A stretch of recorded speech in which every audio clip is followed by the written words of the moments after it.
Bismillahirrahmanirrahim. Examination of the wrist and hand. We start by inspection. Before that, we should position the patient. The usual position is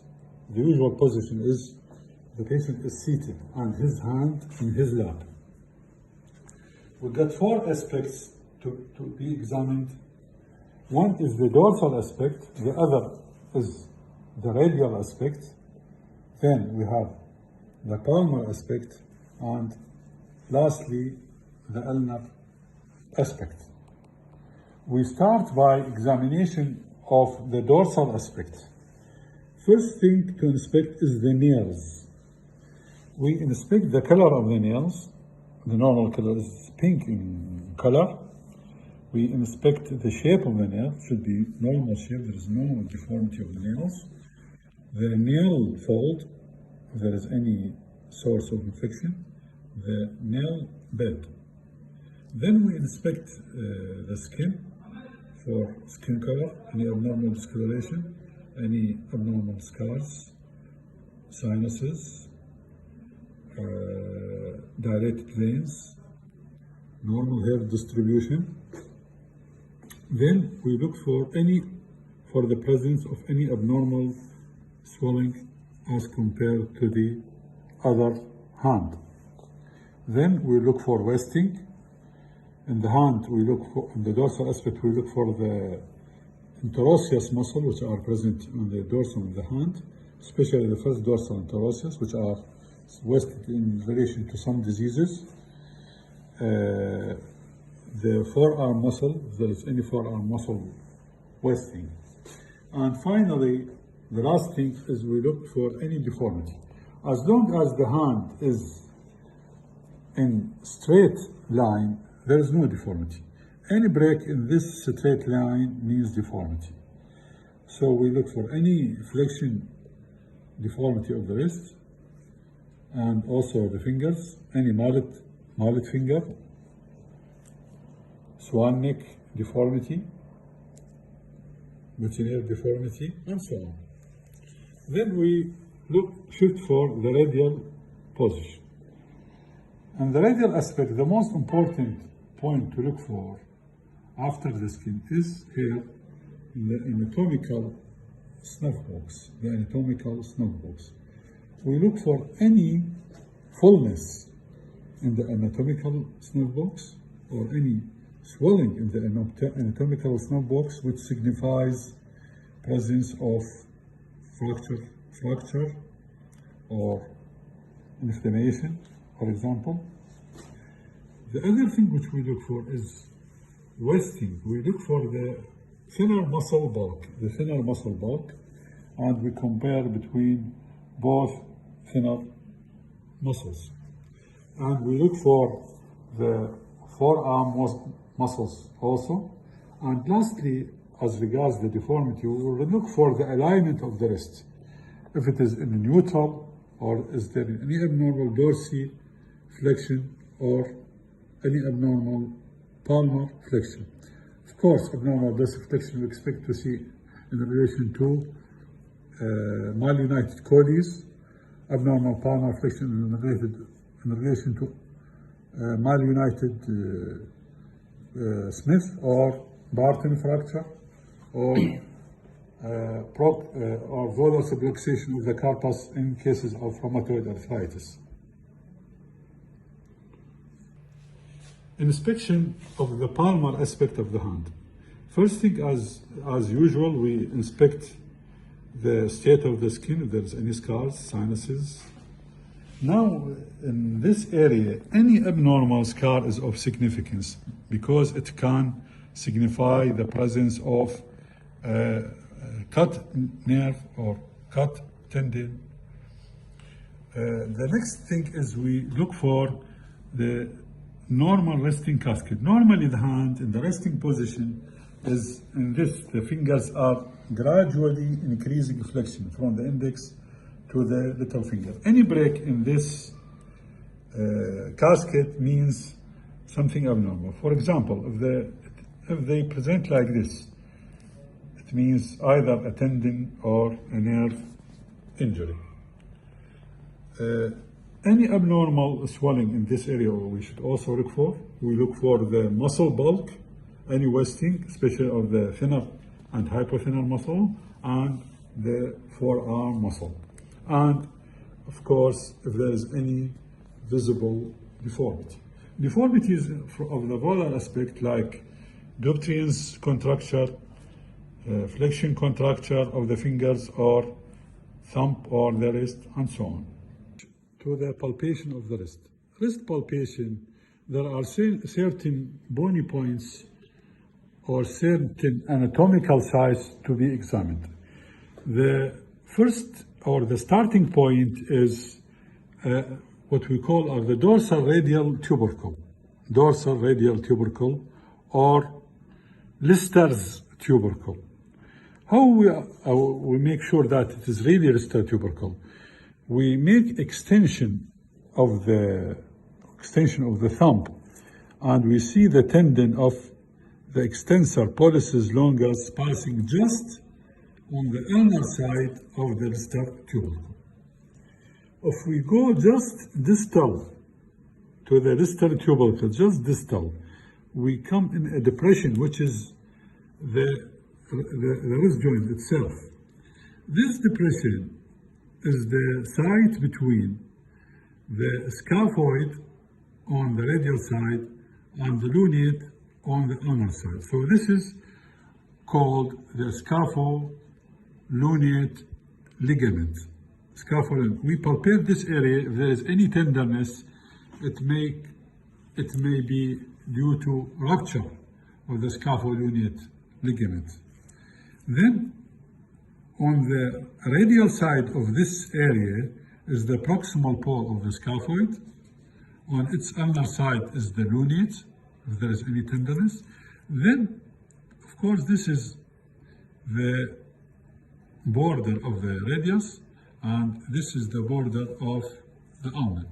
In this area, this is the site of a joint, which is the drudge or the distal radiocarpal joint. We palpate this area for any tenderness. Then we come to the ulnar side. So as you can see, we are coming from the radial to the ulnar side. The next structure is a prominent bony prominence, which is the head of the ulna. This is the head of the ulna. If we go more distal, we find something tipped end, which is the ulnar styloid. If the patient makes his hand extension or an ulnar deviation, we can feel a tendon, which is the extensor carpi ulnaris. Just distal to the head of the ulna, we can palpate the TFC, or the triangular fibrocartilaginous complex. Palpation of the radial aspect. The palpation of the radial aspect is, we concentrate on the anatomical snuff box. This is an anatomical area where it is bounded by two tendons. One on the dorsal aspect, which is the extensor pollicis longus, and one on the volar aspect, which is the extensor pollicis brevis and abductor pollicis longus. In the middle, it is like triangular in shape. In the middle, there is a depression. So we start palpation from the thumb. This is the distal phalanx of the thumb. Interphalangeal joint. We have no proximal distal, just one joint, which is interphalangeal joint, proximal phalanx, and the metacarpophalangeal joint, and collateral ligament. And then we palpate the first metacarpal. When we reach at the base of the metacarpal, this is the site of a joint, which is called the carpo-metacarpal joint, or trapezio-metacarpal joint, which is a site of inflammation and sometimes fractures, like Bennett fracture and Rolando fracture. Now, if we go more proximally in the depression, this is the site of the scaphoid, west of the scaphoid. If we go more proximally, we find an elevation, which is the radial styloid. The radial styloid is tender and fractured in case of fractured styloid process, which is Chauvet fracture. Sometimes there is tenderness, swelling, and thickening of the tendon on the volar aspect of the wrist. In this case, this is called stenosing stenosynovitis or decurvance disease. Palpation of the volar aspect of the palm. We start by palpation of the volar aspect of the fingers, and we are palpating the flexor tendons.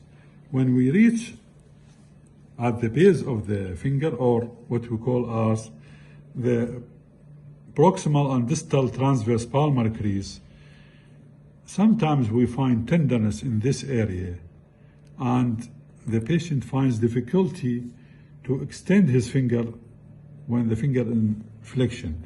This is called trigger finger, okay? Then we reach to the volar aspect of the wrist. So when we ask the patient to make the hand like this,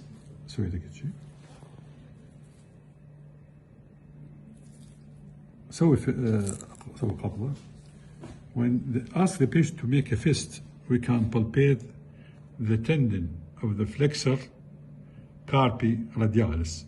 Flexor carpi radialis. Flexor carpi radialis. On its radial aspect, we can feel the radial pulse. So here is the radial pulse. Okay. Then, on the ulnar side, there is a bony prominence. There is a bony prominence here, which is the pisiform bone. Pisiform bone. And when the patient makes flexion and ulnar deviation, there is a tendon, which is the flexor carpi ulnaris.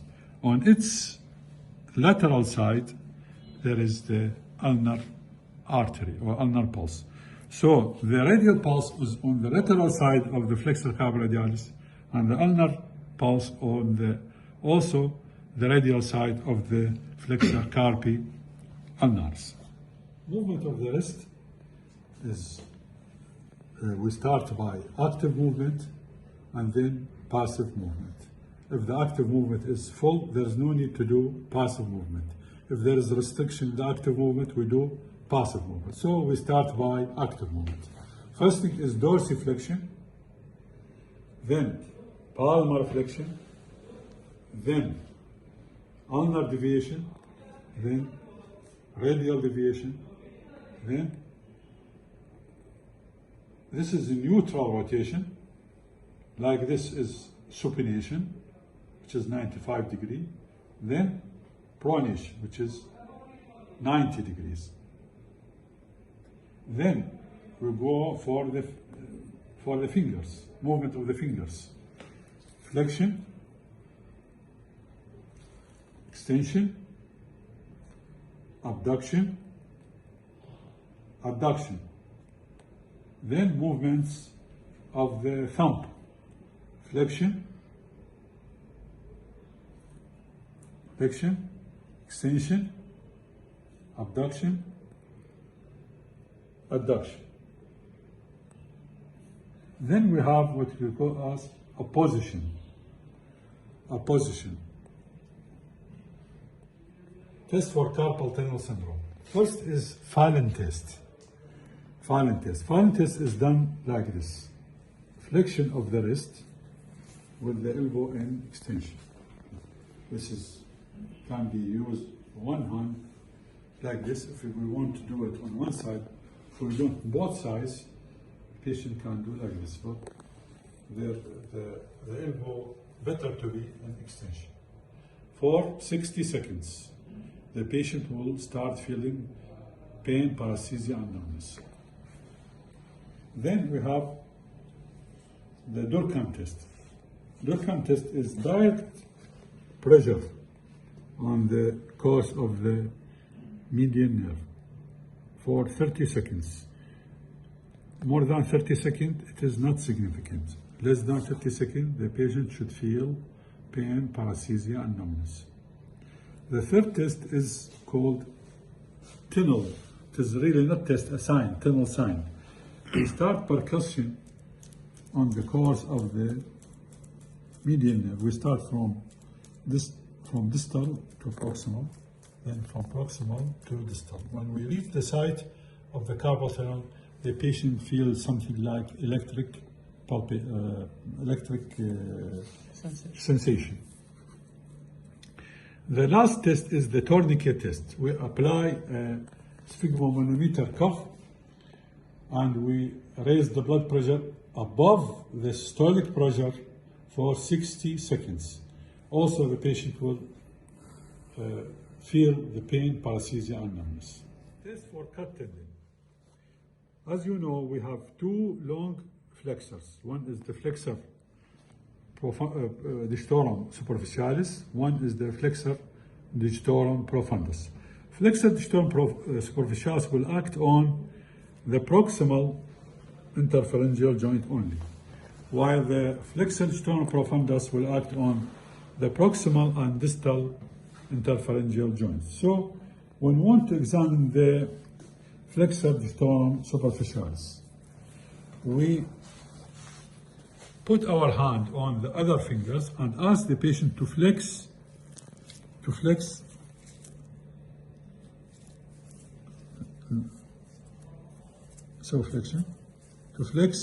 the finger. As you can see, the finger is flexed at the proximal interphalangeal joint, and if we go for the distal interphalangeal joint, it will be flail. Test for flexor digitorum profundus, we should immobilize the fingers at the middle phalanx and ask the patient to flex the finger. If he can't flex the distal interphalangeal joint, this means that the flexor digitorum profundus is intact. Test for flexor pollicis longus. We hold the thumb from the proximal phalanx and ask the patient to flex the finger, and we try to extend it against resistance. Vascularity. If we want to know, as you know, that the hand is supplied by two major vessels, which is the radial artery and ulnar artery. If we want to know the state of vascularity, we have the Allen test. Allen test is like this. We ask the patient to make a fist so that we evacuate the blood from the hand. Then we press on the median, on the radial and ulnar arteries. Then ask the patient to open his hand of Tahidat. Then we open the ulnar side. As you can see, there is revascularization of the hand. Then we ask the patient once again to make a fist so that we can evacuate the blood, and we close both vessels. Then we open the radial side and see if there is revascularization. This is the Allen test.